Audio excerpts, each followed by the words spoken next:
Your source for all things Texas Tech. This is the Ask Level podcast from Double T 97.3. Hey, what's going on? Welcome into another episode of the Ask Level podcast alongside Chris Level. I'm Chois Woodman. This podcast brought to you by our friends at Cantex Roofing and Construction. I'm Mike Hebert, owner of Cantex Roofing and Construction. Every day is game day, and we'll get it right when it comes to your roofing, construction, windows, and mirrors. Call Cantex Roofing and Construction today. Together, we are one serving you. Christopher Level, how are we today? I'm doing good, man. I'm doing good. It's been an interesting little stretch for me, back-to-back road games. Obviously, baseball's been going on. A lot of changes with the NCAA and suggestions of expanding tournaments and first-round buys in football for playoffs and all kinds of things going on. We're putting microphones in helmets. And we're arguing now over how many people get a microphone in their helmet or a headset in their helmet. So there's a lot going on these days. But I've obviously been with the Tech men's basketball team, and here you are in early March, and it's about to get really, really interesting right now. So. Yeah, a lot to dive into. We'll get through it.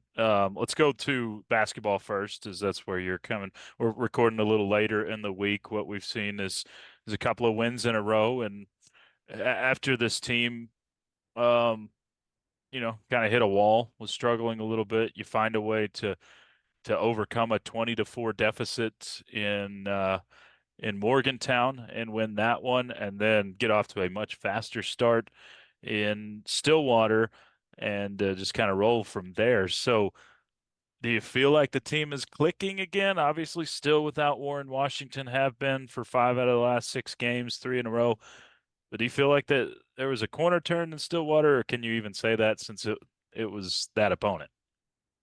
Yeah, I don't want to. I think it's, some people are going to look at this and be like, "Hey, man, you haven't really done anything. 'Cause you beat a couple of teams that are at the lower end of the standings." I mean, I just know from doing this as long as I have, you've taken pretty good teams up to Morgantown and places like Stillwater, and you've come out, Yep. on the wrong side of it. And I just don't think you can gloss over any kind of road win in this league in particular. And that's the beauty of, because you look at those two teams in particular, they've beaten some of the best teams in this league, and I think especially at home. And I think I just didn't want to assume anything, but I think it's pretty impressive that you've been able to go sweep that trip Sure. and uh, set yourself up now to where now you really, you're comfortably in, and now it's just a matter of where you would be in, whether it be the Big 12 tournament or NCAA tournament. And I think there's probably a different sense of urgency that I thought you played mostly the entire game in Stillwater and the last 30 minutes of the game in Morgantown with, that I think is kind of a clicking type. I think Chance McMillan's kind of gotten back in a groove. I think that's been big. I think Joe Toussaint has back to playing a good floor game, and then obviously Pop found his stroke a bit in Stillwater, and then Darrion Williams, I think, has kind of played his way into a conversation where he's like an all-conference type player. I really do. I agree. I just think he's been not only one of your best players, but maybe your most important. I mean, the way you post him, the way that he rebounds on a team that really struggles to rebound. In Stillwater, he has 5 steals. I mean, just different things that he does to fill up a stat sheet, and he just does it with I don't know, this kind of innocence or this grace or this unforced feeling where he's just playing the game, and he's just kind of, I don't know, he's been a really, fun guy to watch compete and really flourish. I feel like some fans want him to be more assertive, like, force the issue a little bit more because of how much success he's had. So, But I think that's the beauty of his game, is he's Sure just it not is. going to do that. Yeah, it's not him. Yeah, he's going to play. He's going to take what the game gives him. He's going to, and I think he does take he hunts his shot on occasion. I mean, I think they want him to, but I don't Sure. think it's like, he's not calling his own number. A lot of this is in the flow of the game, which is why it's so much fun to watch him affect the games in so many different ways that doesn't necessarily involve scoring Right. at times. And I really appreciate guys like that. Yeah. Yeah, I think that's been a treat to watch Darrion Williams and his development. And every time I'm reminded, hey, this guy's just a sophomore. It's great because you've got this guy He uh was a good get choice. for sure. I mean, he was a really, he was a good get. This is kind of what you want to major in. There's so many different philosophies when it comes to the portal, Yeah. and every situation is different based on what I need, what I'm looking for, and then based on what the player is, and is there a relationship there or whatever. But boy, if you can live off of like the mid-major types that were overlooked and have showed up at the mid-major level and that are much better than that or Mhm. wanting more, and they've got multiple years to play for you, you're checking a lot of positive boxes there. Like, and I think Chance McMillan and Darrion Williams both, they were a hit. Like you didn't miss on either one of those guys, and Absolutely. you're going to get multiple years with them both. Yep. And that let's reverse it to kind of an opposite situation. First question from the audience from Leah says, "What's going on with Kyron Lindsay? I heard McCaslin's explanation yesterday. So does that mean Lindsay has opted out, or what's happening?" You tell me what you gleaned from what Grant said when asked about that. Like I just wanted your unfiltered opinion. Well, I heard the kind of implications in the pregame interview too with Hacks yesterday, where he says he talks about defense. If you're not going to play defense, I mean that can go straight to pointing to the Texas game and just the two layups he just lets go by. I don't know. I think it is pointed without directly saying someone's name. I think it was pointed directly at him. So I don't know if that means his locker's cleaned out right now or anything like that. But I don't think we're going to see Kyron Lindsay play on the floor for Texas Tech again. Just my guess. It just may not be a fit here, Yeah, and that's okay. That's sure. the beauty of the portal, and everybody can kind of get what they want. If you want to go play more elsewhere or in a different style, and we can go find somebody else to fit what we need, and and I think Grant's trying to answer questions without making it, personal or anything. But he's just kind of telling people what they're wanting to know, and Yeah, there's an uncomfortability with it too, on just kind of like, ooh, because I mean it's not really like a call out, but it is. I mean, it, yeah. it I think you're probably, if I was guessing, I think you're probably right. I don't know. And again, you don't want to talk in absolutes here No. and totally rule out, like, man, I get it. I want to be here. I want to be coached hard. I commit to being, but for it to get Mhm. to this point is because the last time we've seen him was in Central Florida when he, came in for, I think, less than 30 seconds and just dropped a pass that was right to him. And he just, and then that was it. And he Yeah. just subbed right back out. And then here we are with these two. Um, well, I guess he was with the team for the Texas game, but I don't Yeah. think he played. Yeah. If he did, it was very brief. I can't. Yeah, very, yeah, Yeah. but that's, so that's kind of where it was just trending in the wrong Yeah. direction. But that's why, the portal opens up on, it's like March the 18th, I think. It's like the Monday of the NCAA tournament week, I Hmm. think. And so a lot of this movement is going to start to happen fairly quickly, with in and out and Do you think all it should be this. later? I mean, for those coaches that are participating in the tournament and that sort of thing, do you think it should be Well, pushed back on the opening date? maybe, but yeah, and I'm trying to remember how long the rules changed so much. I'm trying to remember how Yes. long that window is for. Like opens up on the 18th and closes on, was it like May the 1st? Yeah, I think it's Yeah, three, so it's about a 6 week 6 week. period, give or take. Yeah, something along those Yeah, lines. ish. In other words, you have to be in by then. And then there's these caveats where, like, Joe Toussaint triggered one of those where it's like, hey man, even if it's after the window closes and your Sure. coach is whatever, then you have it's like, okay, well then everybody on that roster, it's kind of like the whole Nick Saban thing Get like a this month. past year. Yeah. Yeah, you give a 30-day period.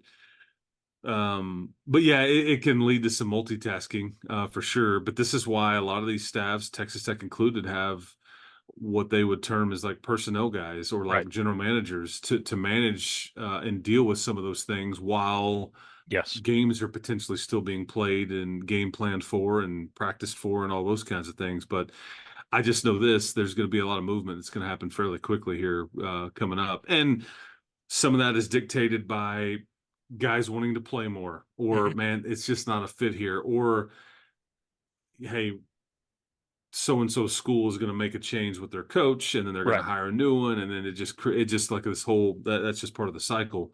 But you look at your roster, and it's like you already know. Drew Steffi's spot needs to be filled. You've Right. got Joe Toussaint and Warren Washington spots need to be filled, and then it's a fair question to ask on a guy like Kyron Lindsay, Hmm. maybe a guy like Darrion Williams or Lamar Washington, or I can't remember if Demar can I think come back or not. I think Williams is a super senior at this point. I Okay, believe. I yeah. think you had three that on this roster that aren't So coming that's a back. spot Yeah. too. But yeah, bottom line is, yeah, you've got some guys that you're going to add to your roster, and I wrote this on RedRaidersports.com, but I just don't think that you're going to see Texas Tech get caught with this lack of depth or being this undersized anymore Mm. now that they have a full cycle, because they've Agreed. been through the league and they've been compromised, and they kind of see it's hard to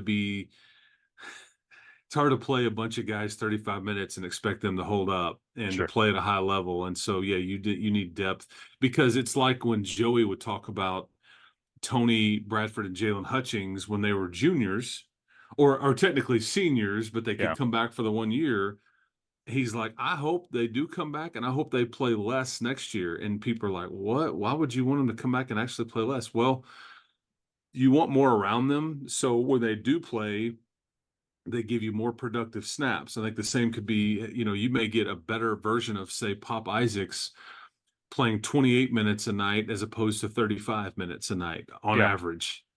You get more efficiency, more explosiveness, more durability, all the stuff. And so, in theory, maybe that's what you're looking to do, but they need to get bigger. But yeah, I don't know if we've answered the question about Kyron, because I don't think we ultimately know how this is going to go. And I didn't know when asked what Grant McCaslin was going to say. It was pretty clear in some of the releases that were sent out that Kyron's not injured. Hmm. That some of the injured players, Devin and Warren, they went to Morgantown, but it's just like Kyron Lindsay didn't make the trip, Right. and so there's reasons why, and I guess now that you know them. Yeah. Yeah. I think so. One more basketball question, then we'll move on to the college football playoff world and some strange stuff happening there. Um, the basketball one level is what now? What's the seed look like for Texas Tech if the season ended today?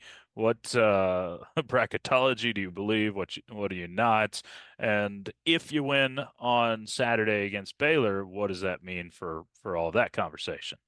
Yes, all we can do is go off of what we know right now. Yeah. And I think the Baylor game, this was the scary thing about the two games you've just won, is that they don't necessarily help you a ton, but boy, they could have really hurt you on Sure. paper. Sure.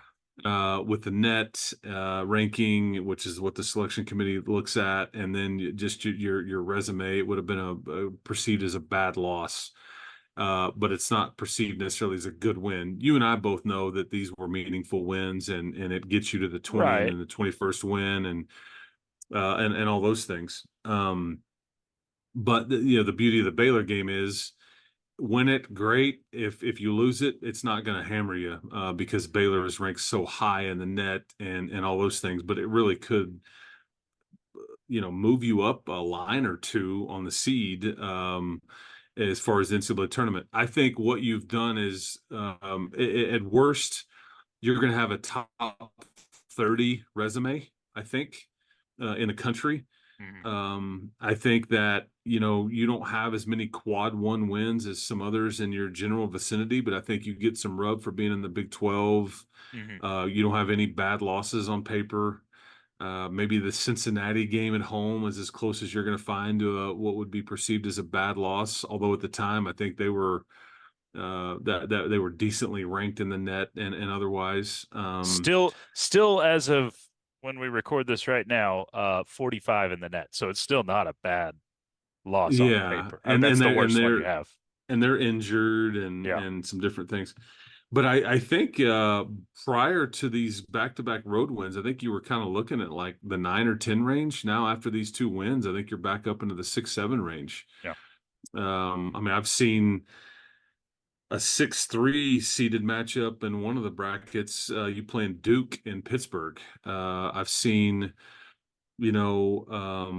a 7-10 game with you playing Nevada in Charlotte. I mean, so it's just kind of, you're not sure what you're going to get, but when you think about like being ranked in the top 25, or I'm telling you a top 30 resume, that basically reeks of like that 6-7 range again right now. And we will never know until they release it, like how much credit they're giving the Big 12 Right. or, lack of credit, I mean, like, because sometimes you could go, oh boy, they heavily slanted toward the Big 12 teams. They have a healthy respect for playing in that league and where you finished in it and all those different things, but you don't ultimately know until it's released. But that's what I think right now on kind of where you're at. But what's on the line, with the Baylor game is that I think that, you win it and you guarantee yourself a double bye, in the conference tournament. And it's one more day to rest Warren. It's one more day to just get your team rest and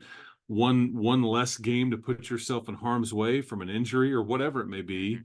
And because your resume doesn't necessarily that game that you would play on a Wednesday, if you have to play it, more than likely would only be a perceived negative, and so it'd be nice not to have to play it. But because the way it stands, obviously at the time that we're taping this on this night, Iowa State will host BYU. If you're a Texas Tech fan, you want Iowa State to hold serve at home and remain undefeated at home. You need BYU to take the loss. And then at that point, win or lose, it's basically you in Kansas for that final double bye. And, you've got the home game versus Baylor. Kansas has to go to arguably the number 1 team in the country and a team trying to, on senior day, trying to win the Big 12 championship outright against University of Houston.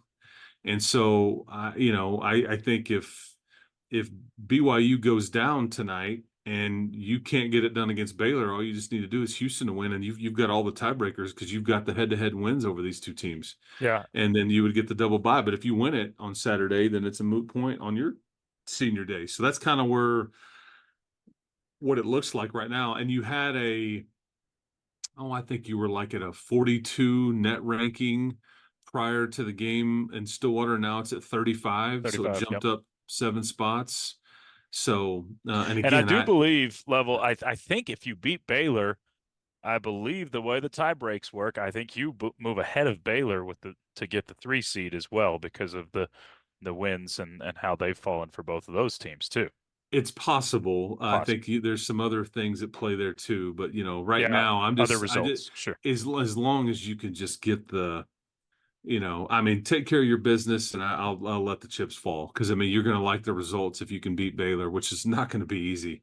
And still don't know about Warren, but Baylor's just one of these teams in this league that hasn't had the best league records, not going to win the Big 12 championship. However, the way they are constructed with their youth and upside, I think a lot of people feel like they could do serious damage in the NCAA tournament, just because they have some youth that is kind of peaking right now. They've got a couple of maybe one and dones and Jacoby Walter and you have Macy. So We'll see. And then Jalen Bridges the other night goes for 32 points, the West Virginia transfer against Texas. So Hmm. they've just got a lot of nice pieces. And Ray J. Dennis is phenomenal. They've been missing a key piece too in Langston Love for the last 3 weeks. And he's like would have been maybe sixth man of the year had he stayed healthy. Hmm. So anyway, just yeah, it's the beauty of being in this league, man. I mean, There's just juice all over the place. and when you're involved, I mean, it's hard to find anything better in sports than March Madness. This time of year is just And it's amazing. it's funny that you say that because I enjoy it no matter what, but it's especially Oh yeah. that much more fun when your team is involved. And we had that little stretch there where you were in the tournament, was it 4 or 5 years in a row, and then Yep. you have the issue last year where you're just like, oh no, are we gonna ever get it back? And Sure. in year one, Grant McCaslin, because I looked this up. This is just the seventh double-digit win team that Texas Tech is going to have in the Big 12 conference. In other words, double-digit wins in the league, Hmm. seventh time in 28 years. So this is a bit, and you could argue this league this year may be as good or better than any other year previously. Yeah. That could be debated, but it's certainly in the very short conversation based on all the data and opinion and otherwise, and the fact that you were going to end up with at least 10 conference wins says a lot about what Grant's been able to do in year one. No question. No question. So we will obviously talk some more basketball when we reconvene, but college football playoff, you and I talked about it last time we recorded, about the potential for this is going beyond this next cycle of the 24 and 25 college football playoffs, but looking ahead to 26 and beyond with the new contracts, we talked about the potential of the SEC and the Big Ten getting 3 automatic bids, and then the Big 12 and the ACC getting 2 automatic bids with the 14-team playoff. But then something comes out this week where Ross Dellinger reports the Big Ten and the SEC are trying to negotiate for exclusive rights to the 2 buys within the 14-team playoff, and Sonny Dykes is saying things that has me agreeing with him, which is uncomfortable. And there's Mike Gundy. Mike Gundy, yeah. There obviously there's backlash from these schools, the ones that are not on the right side of it, but that just seems silly, right? I mean, to anybody trying to make sense of it, what why do they need it? That's my first question is 9 out of 10 times they're going to get those 2 buys anyway. So why do they want to lock it into a contract? Are they protecting themselves from each other so we don't have 2 SEC teams with a bye or 2 Big Ten teams with a bye? Like I'm Well, trying to. these are leverage plays. These are playing cards that they may be able to play. It's a negotiation. It's you're floating the trial balloon, but you're like, okay, let's ask for this, and maybe we'll just settle for that kind of deal. It's unhealthy for the sport because it allows for the perception that while maybe true, that there are different levels to these leagues, and I think that you've kind of, whether semantics or not, or whether I'm being Pollyanna-ish or not, you want to think there's an equal to being a Division I college football member, and maybe there's a difference, obviously, in the Power 5, what used to be, and now Power 4, and then everybody else, the Group of 5 folks. But that's the problem with these discussions, is that it creates a dynamic of different levels to it, Right. and a Right. less than feeling. And I think that is what makes everybody uncomfortable. I think that this is the Big Ten and the SEC's way of kind of flexing a little bit, and whether it's threatening to, like, we're just gonna do our own thing.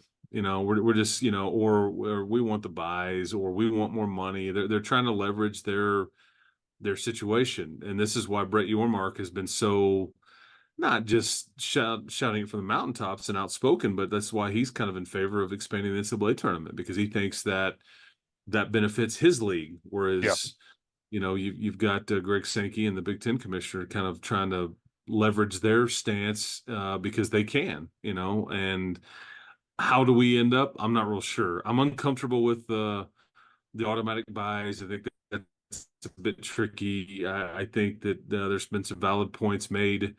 And yeah, what are you afraid? I mean, I get that. What are you afraid of? Why do you feel like you need it? Why? What makes this fair? And I don't think they're worried about any of those things. They're not worried about perception, or they're not worried about fair or unfair.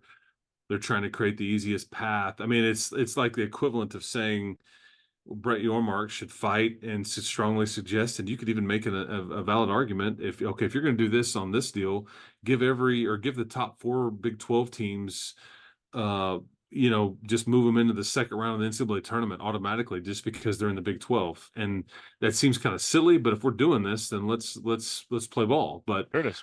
I don't know if anybody else would agree to that, and I don't think that. And so, how do we end up here? I don't know, Choice. Yeah. I don't know. I don't know how you can squawk and squeal and complain, and I just don't know where the compromise is here. Yeah.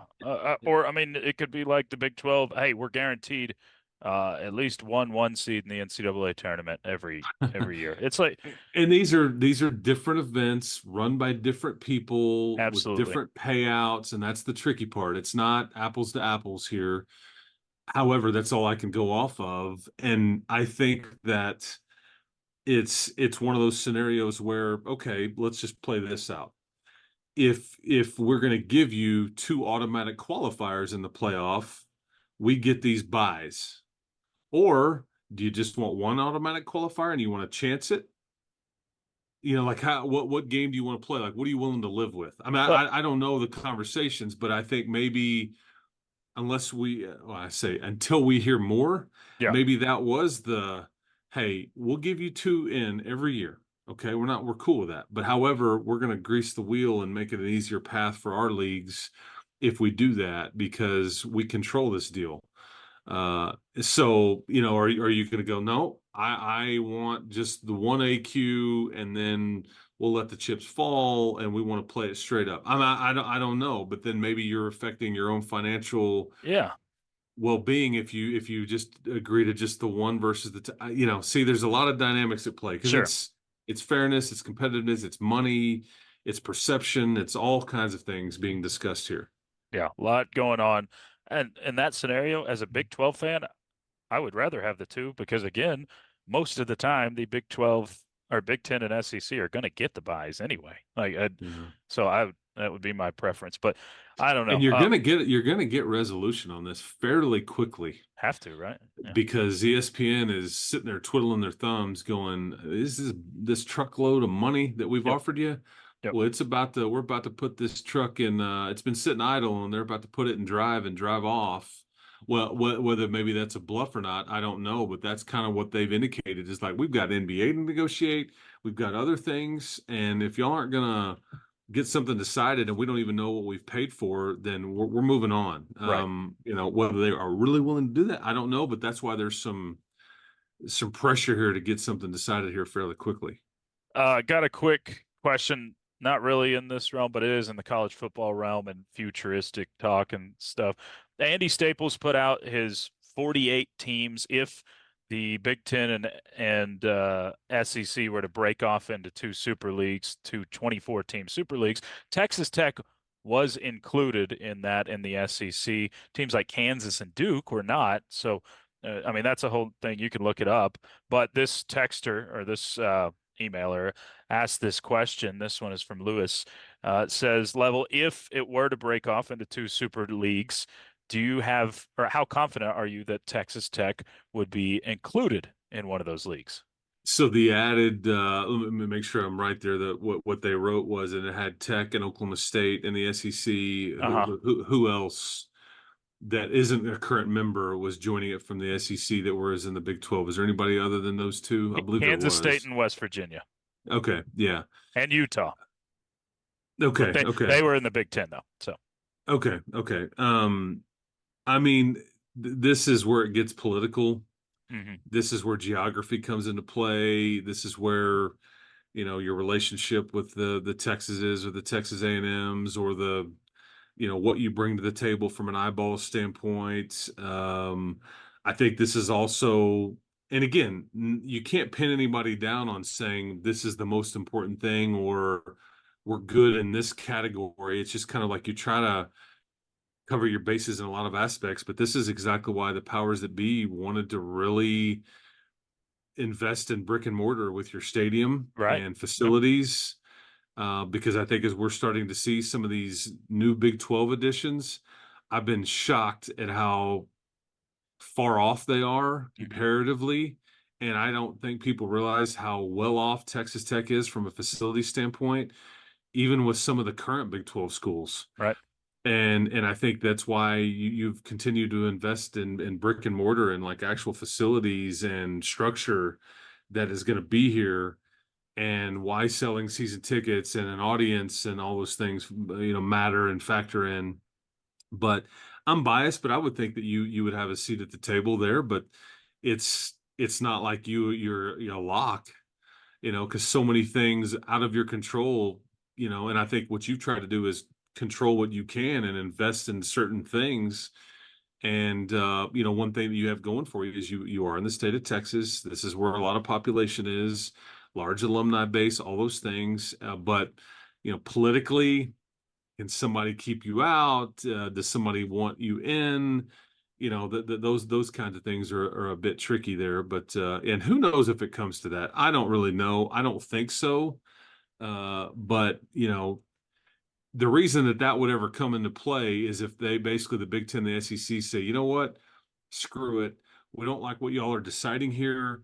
We want all the money. We've got the bulk of the blue bloods anyways. We're going to go do our NFL version of this deal, Sure. and everybody else can fight for the rest.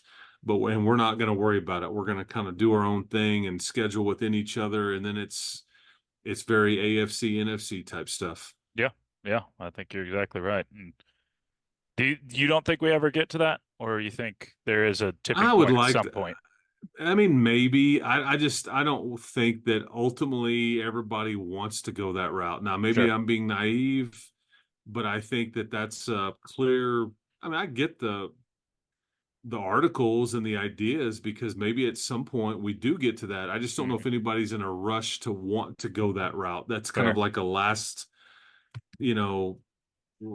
option for a lot of folks. But I mean, do I think that the SEC and the Big Ten will continue to float that and threaten it? Yeah, I do. Because that they could theoretically tell the NCAA to kick rocks, and but again, who's running the deal? Right. Who's the commission? I mean, there's so many layers there. And then how does that factor in from all the other sports? And so is this a football only deal? I mean, there's a lot of questions that you have to get to kind of figure that deal out. And it makes my head hurt. One more quick question from Josh. This one says, Level, can you give us a update on the Texas Tech football 25 recruiting class? Well, you're just kind of getting going there. I think that they've changed a lot of the rules, and that'll get going in earnest here pretty quick. When spring football starts, you've had some junior days going on that have already kind of taken place. You're starting to extend some offers and all that. And then you've got official visits coming up in about 2 months from now on campus. And all those are maybe 2.5 months from now. And so it still messes with my head that you've got huge recruiting visits going on weekends when the town is just empty. Everybody's out of school, vacationing. And here the football program on every campus in the country is putting their best foot forward, or trying to. This is what our city's about. This is what our school's about. And yet it's a ghost town. It's crazy to me, but this is the way the calendar works. And so, you'll start to see a lot of movement there pretty quickly. All right, Level. Packed a lot into one episode there, so we'll do it again. We will know your seeding officially in the Big 12 tournament, and you'll be heading off to KC pretty quick too. So appreciate your time. Yes, I'll be spending spring break, hopefully a lot of time in Kansas City. So, because those are no more true road games left. You got one home game left, and now it's every time I get on a plane and go somewhere, it's like win and stay, lose, come home. And, it gets to be really fun and stressful this time of year, but this is what it's all about, man. That's why we love this time of year. And speaking of, we didn't even touch on that. That deal is going to get expanded too. It's not staying at 68 teams. It's going to expand. Feels inevitable. You can put it in Sharpie. I don't know what that looks like or by how much, but 72 or 76 team format is coming. And I think what Brett Yormark would hope is that there's more access for at-large bids to a league like the Big 12, because that's more revenue and all those things. So I still can't figure out them terming it.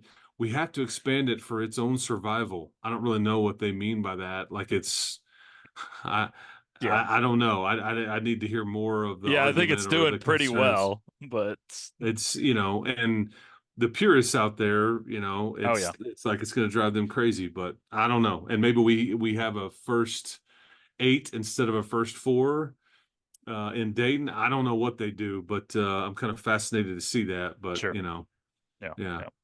It's coming. 76 teams don't really fit on my sheet that I print off. You know what I mean? I mean, it's like I don't. Yeah, if you need more lines. The cleanliness of it, I know the OCD part of me is bothered by thinking you're going to anything more. It's just maybe 32 more so you can have buys. I don't know. It's just it's going to be odd. But Level, appreciate you as usual. We'll do it again next week. And thank you to the folks at Cantex Roofing, for sponsoring these podcasts. Sure. Enjoy being with the Choice every week. March Madness is here. Spring football is about to start. Baseball is welcoming in the Texas Longhorns in this weekend, and a lot going on. But this is what we do. So, Choice, appreciate the time. Keep hope alive, everybody, and we'll talk to you next time. That's Chris Level. I'm Choice Woodman. You've been tuned in to the Ask Level podcast, brought to you by Double T 97.3. You've been listening to the Ask Level podcast, powered by Double T 97.3.